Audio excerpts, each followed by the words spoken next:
We know what happened in Usangazi. Why didn't the president talk about these things? Mr. Speaker, there is no forgiveness of sins without confession.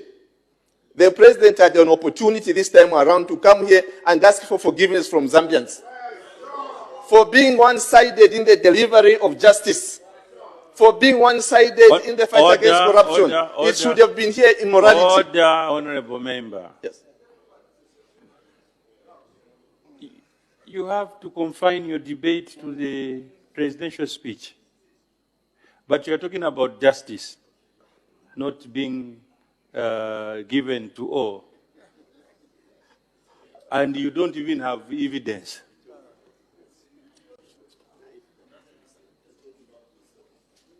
Mr. Speaker, don't talk about evidence. I have evidence here.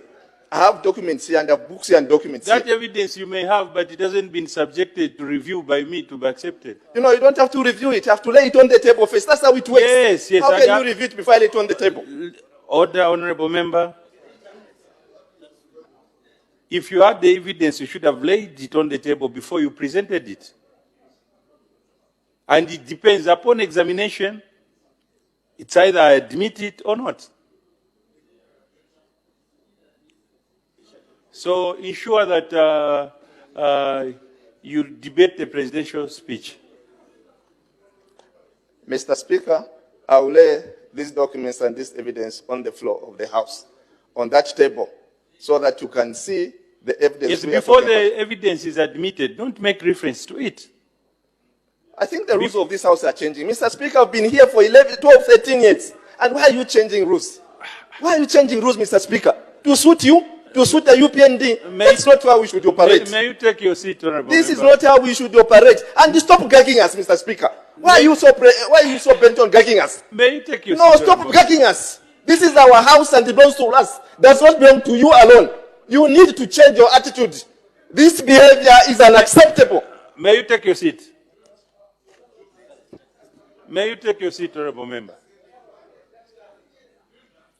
You know, let me cancel the House.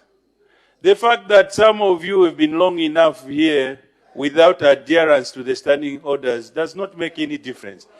The standing orders are quite explicit. You should have time to read. Before any evidence should be looked at otherwise, it has to be presented on the table, and I have to establish the authenticity of the evidence established. If I feel like I'm empowered, if I feel that evidence that you have laid on the table, for example, it's a photocopy, I will not admit it. If it's a publication, I have to look at it critically.